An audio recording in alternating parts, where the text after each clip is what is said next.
All right, today, or as the tall Kingsley would say, today, we have just finished shooting out here at the pit with Wade Spain, the expert, and we have some things to comment upon. Oh, great Kingsley of Morse. This, by the way, is my new 30-round mag. You like it? Yeah, it's nice and clean and it holds a lot of ammo. And how about you? How do you like it? I like it. It's heavy, very heavy. But it means you got a lot of power. So, I've been yesterday evening, I was cleaning my 45 automatic pistol, my Kimber, my baby, and I was aware of how it was, because at one point I had a magazine in my hand that held 7 rounds of these large 45 rounds that would just about take a man's head off. And I was aware that in this piece of steel and screws and springs, I had just a horrendously dangerous instrument, but one that could protect me and my family in case of need. That's what a 45 is all about. It's for protection. And I thought, one of the problems, of course, is when we look at this thing as a whole, is that a lot of people, oh God, shoot it. No. There's a whole bunch of a million and one things to do first. You intend to keep shooting it and stay alive and not hurt other people unless you intend to. Oh, I don't know why this sounds funny. Echo, we've had these on. So, I wanted to ask you if you have gone through moments when you're aware of the sheer power you have in this rifle and your 45, and therefore the recommended things to do, say, really be aware of before you start dealing with them. Yeah, Fred, it really is a serious matter, you know. The short list of things that are serious in life has got to include gun safety.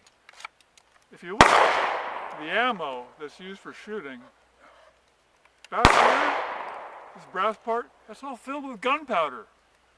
Same here with the 45 round, that's all gunpowder there. And when it goes off, oh man, these bullets at the top, they can travel anywhere from several hundred to several thousand feet every second. That's right. They're really moving. Yeah. And just like Fred said, being safe is a lot about the preparation.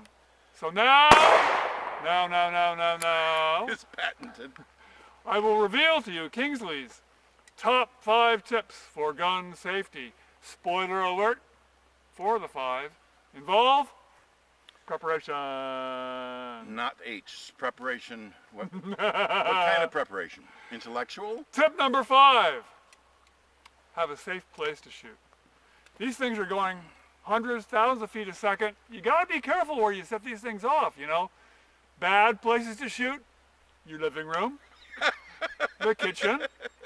Good places to shoot, The pit. here, Yeah. with a big dirt backdrop. I mean, if you look behind us, it's gotta be, what, 20 feet high? It stops the bullets. More than 20. They're not going anywhere dangerous. Maybe 20 yards high. And you know, if you're in a hurry for time, just go to a gun shooting range.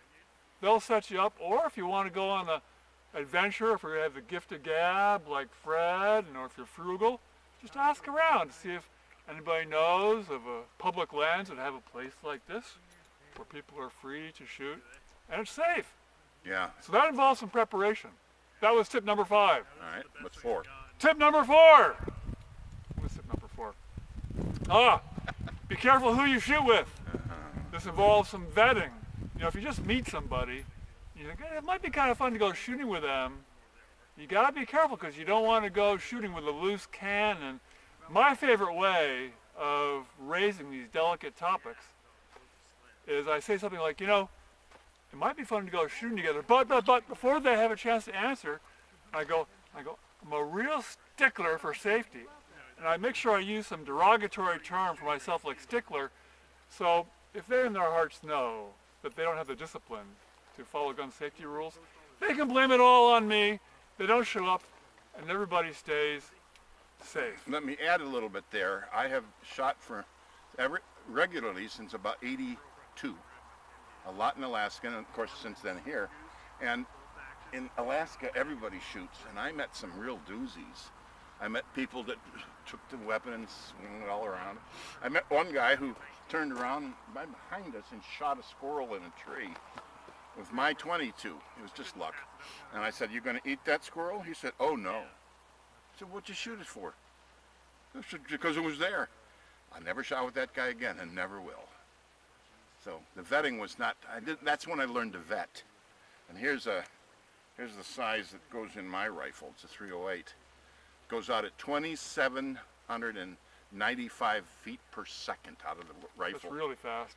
And it weighs, this round here weighs 147 grains.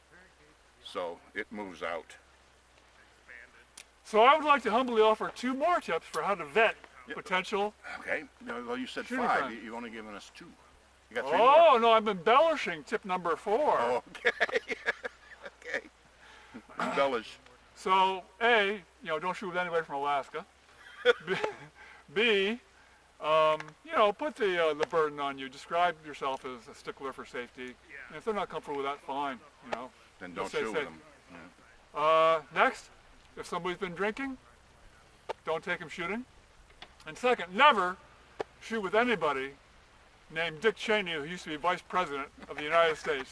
Because somebody might get shot in the face, and even if he says he's your friend, don't trust him. Run. You might get shot in the face, yeah. Run.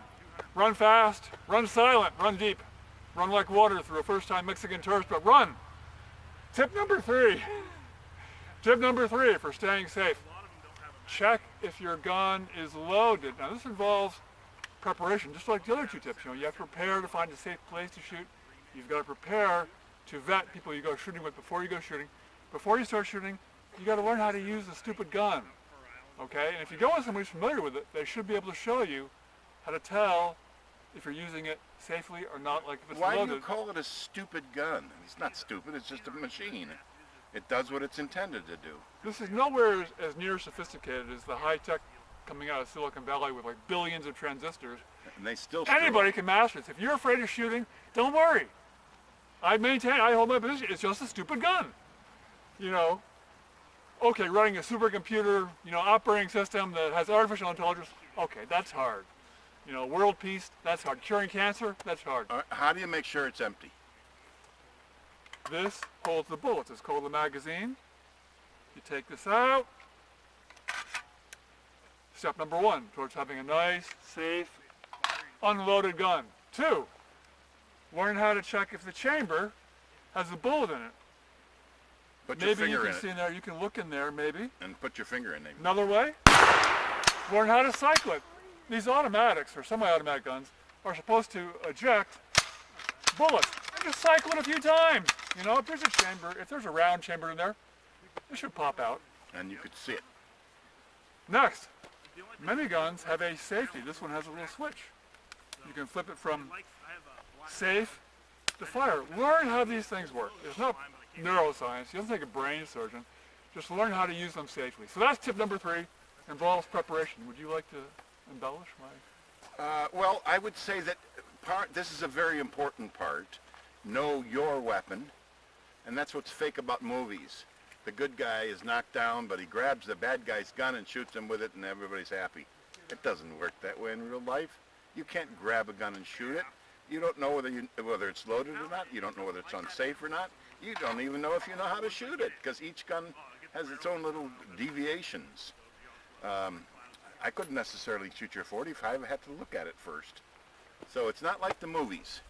And then secondly, it's a matter of establishing known protocols. Every weapon is assumed to be loaded at all times. So you didn't mention you don't point it at someone. The only time you point it at someone is if you mean to shoot them. Tip number 2. Oh, okay. Don't point your gun at people. Okay, but the idea is that you establish procedural protocols on how to handle a weapon. For instance, one way I established after I learned to vet is you let a guy handle a gun. You make sure it's empty first. And you see the way, if he grabs it like this and says, oh, neat, and goes like that, you know, no. If he points it at you or starts pretend shooting it and starts aiming at people, you know this guy's a little bit slow, and so you back off, or you teach him. Now, if he's a kid, you teach him. If he's an adult, but that's the type of protocols that you establish in your brain and you keep the rest of your life.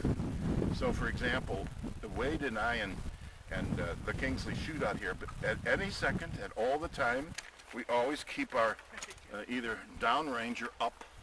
We never, ever aim it at each other. And because we do this automatically, we're pretty confident that we're not going to get shot. Right? I like that advice. That was actually my second tip. Well, why don't you tip 2 and make it better than me? Well, you know, we've described several ways to reduce the risk. 1, shoot someplace safe. Okay, less risk. 2, what was 2? I forgot. Know who you're shooting with. That reduces the risk too. 3, know how to use your gun. That reduces the risk. Number 4, or number 2, going in reverse order, don't aim the gun at people. So the risk is getting smaller and smaller and smaller, and the chances of you becoming competent with learning how to use a gun increase with the more practice you get. Are you now ready? For number 1. My number 1. The Kingsley with the greatest tip in the history of the world now. And this comes from the department, if only, because I have actually made this mistake myself. Have safety gear when you shoot, especially hearing protection. Yes. I love my hearing protection. Mwah, mwah, mwah.